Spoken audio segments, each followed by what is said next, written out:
ದೊಡ್ಡಮ್ಮ, ಇಷ್ಟೊಂದು ಅರ್ಜೆಂಟಲ್ಲಿ ಈಗ ಈ ಶೋಭನ ಎಲ್ಲ ಯಾಕೆ? ನಿಧಾನವಾಗಿ ಎಲ್ಲ ಸಮಸ್ಯೆಗಳು ತೀರಿದ್ಮೇಲೆ ನಾವೆಲ್ಲರೂ ಒಂದಾದ್ಮೇಲೆ ಏರ್ಪಾಟ್ ಮಾಡಿದ್ರೆ ಚೆನ್ನಾಗಿರುತ್ತಲ್ವಾ? ಆದ್ರೂ ಈಗಿದೆಲ್ಲ ಯಾಕೆ ದೊಡ್ಡಮ್ಮ? ಅದ್ಯಾ, ಈ ಮುಹೂರ್ತನ ಮುಂದೂಡ್ತಾ ಇದ್ರೆ ನಮ್ಮ ಕುಟುಂಬಗಳು ಒಂದಾಗುವಂತ ಮುಹೂರ್ತ ಕೂಡ ಮುಂದಕ್ಕೆ ಹೋಗ್ಬಿಡುತ್ತೆ. ಮದ್ವೆ ಆದ್ಮೇಲೆ ಈ ಮುಹೂರ್ತ ಎಲ್ಲ ಹಿಡ್ದೆ ಹೋದ್ರೆ ಮನೆಗೆ ಅನಿಷ್ಟ ಬಡ್ದು ಬಿಡುತ್ತೆ. ಕಾರ್ಯ ನಡೆದ್ರೇನೆ ಪರಿಸ್ಥಿತಿಗಳು ಕೂಡ ಬದಲಾಗುತ್ತೆ. ಹೇಗೂ ನೀನು ಸೀನನ್ನು ಇಷ್ಟಪಡ್ತಾನೆ ಮದುವೆ ಮಾಡ್ಕೊಂಡೆ. ಈ ಕಾರ್ಯನು ನಡೆದು ಬಿಟ್ರೆ ಸಮಸ್ಯೆಗಳೆಲ್ಲ ಮುಗ್ದು ಹೋಗುತ್ತೆ.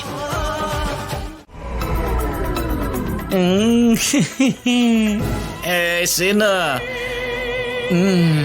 ನೀನ್ ಸೂಪರ್ ಕಣ, ನೀನ್ ಸೂಪರು. ಏನ್ ಸೂಪರು? ನೀನ್ ಶೋಭನಕ್ಕೆ ಹೋಗ್ಬೇಕಾದ್ರೆ ಹಾಕೊಂಡಿರೋ ಕಾಸ್ಟ್ಯೂಮ್ ನೋಡಿದ್ರೆ ಒಳ್ಳೆ ಸಿನಿಮಾ ಹೀರೋ ತರ ಕಾಣಿಸಿದ್ದೆ ಕಣ. ಹೆಂಗೆ ಇದ್ರು ಏನು ಮಾಡಕ್ ಆಗಲ್ವಲ್ಲ ಅಪ್ಪ. ರೂಮ್ಗೆ ಹೋಗಿ ಸೊಳ್ಳೆ ಹೊಡಿಬೇಕಷ್ಟೆ. ಅಷ್ಟಕ್ಕೂ ನಿಮ್ಮಮ್ಮಂಗೂ ನನಗ್ ನಡೆದ ಮಹಾ ಸಂಗ್ರಾಮದಲ್ಲಿ ಗೆದ್ದಿದ್ದು ನಾನೇ ಕಣ. ಮಹಾ ಸಂಗ್ರಾಮನ?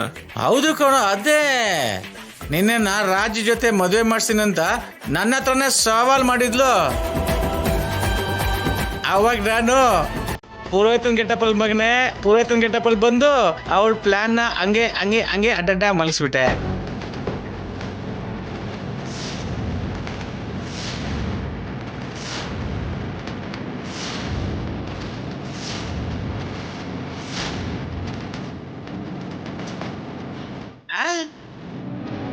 ಗೊತ್ತಾಗ್ಲಿಲ್ಲ ನಮ್ಮ ಮಗನೇ.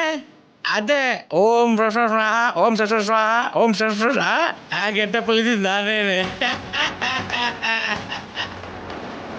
ಮಗನೇ, ಇವತ್ತು ಕೂಡ ನೀನು ಶೋಭನ ನಡೆಯೋಕೆ ಬಿಡೋದಿಲ್ಲ ಅಂತ ಮತ್ತೆ ನನ್ನ ಹತ್ರ ಚಾಲೆಂಜ್ ಮಾಡಿಬಿಟ್ಲು ಕೂಡ ನಿಮ್ಮಮ್ಮ. ಮತ್ತೆ ಅದೇ ಎಷ್ಟು ಪೊಗರು ಕಡ ಅವಳಿಗೆ, ಅದಕ್ಕೆ ಕುರ್ರೋ ಕುರ್ರು.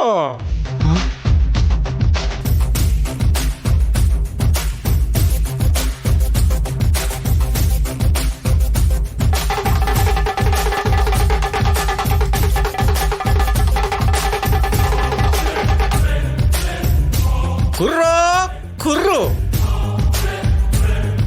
ಕಣಿ ಹೇಳೋನ್ ವೇಷ ಕಣ. ಆ ಗೆಟಪಲ್ ಬಂದ್ಬಿಟ್ಟು ಕೆಲ್ಸನ ಮುಗಿಸ್ಬಿಟ್ಟೆ. ನಿನ್ ಶೋಭನಕ್ಕೆ ಊದಾರಿನ ಹಾಸ್ಬಿಟ್ಟೆ ಕಣಮ್ಮ, ಊದಾರಿ.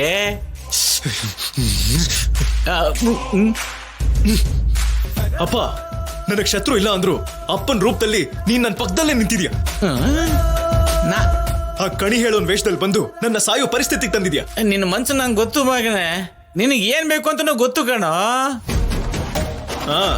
ಅದೇನಂದ್ರೆ ನಿನಗೆ ಆದ್ಯ ಮುಖ್ಯ, ಆದ್ಯಗೆ ನೀನ್ ಮುಖ್ಯ.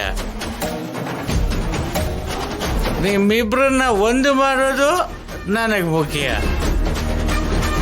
ಸಕ್ಸಸ್ ಮಾಡಿದ್ರಲ್ಲ,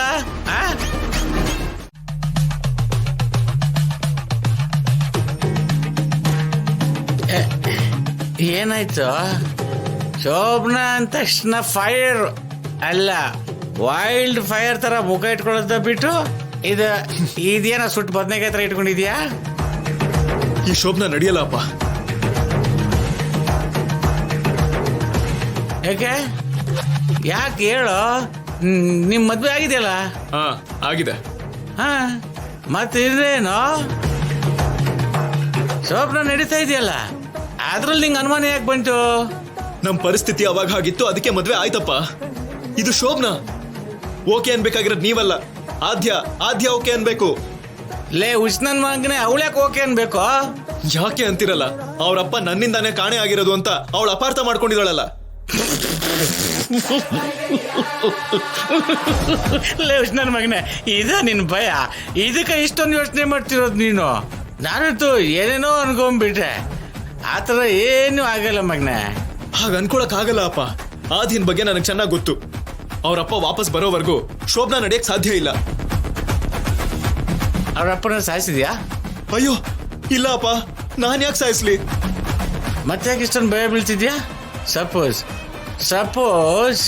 ಅವ್ರ ಅಪ್ಪ ವಾಪಸ್ ಬರಲಿಲ್ಲ ಅಂದರೆ ನಿನ್ನ ಬದುಕು ಗ್ರ್ಯಾಂಡಾಗಿ ಸಿನಿಮಾ ಓಪನಿಂಗ್ ಮಾಡಿ ಶೂಟಿಂಗೇ ಸ್ಟಾರ್ಟ್ ಮಾಡಿದ್ರು ಸಿನಿಮಾ ಥರ ಆಗ್ಬಿಡುತ್ತೆ. ಹೌದಪ್ಪ. ಮಗನೆ ಹಂಗೆಲ್ಲ ಆಗ್ಬಾರ್ದು ಕಣೋ. ಮತ್ತಿನ್ನೇನ್ ಮಾಡ್ಲಿ ಅಪ್ಪ? ಅವಳು ಓಕೆ ಅಂದ್ರೆ ಓಕೆ ಅನ್ಲಿಲ್ಲ ಅಂದ್ರೆ ಮಾತ್ರ ನೀನೇ ಏನಾದರೂ ಒಂದು ಮಾಡಿ ಶೋಭನಾ ಕಾರ್ಯಕ್ರಮನ ಮುಗಿಸ್ಬಿಡು. ಅವಳಿಗೆ ಇಷ್ಟ ಇಲ್ಲದೆ ಹಾಗೆ ಮಾಡಿದ್ರೆ ತಪ್ಪಲ್ವಾ ಅಪ್ಪ? ತಪ್ಪಲ್ಲ ಕಣೋ.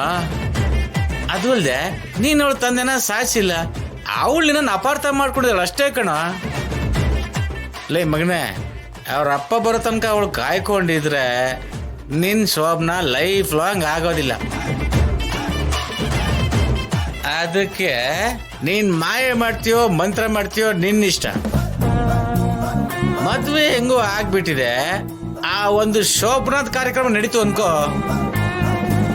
ಆಮೇಲೆ ನಿಮ್ಮಿಬ್ರನ್ನ ಬೇರೆ ಮಾಡೋದಕ್ಕೆ ಪ್ರಪಂಚದಲ್ಲಿ ಯಾರಿಗೂ ಸಾಧ್ಯ ಇಲ್ಲ ಕಣೋ. ಅದಕ್ಕಿರೋ ಪವರ್ ಅದು ಕಣೋ.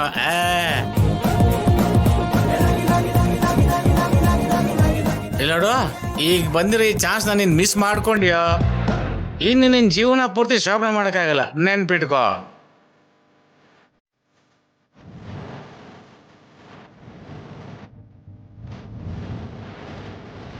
ಅಷ್ಟೇ.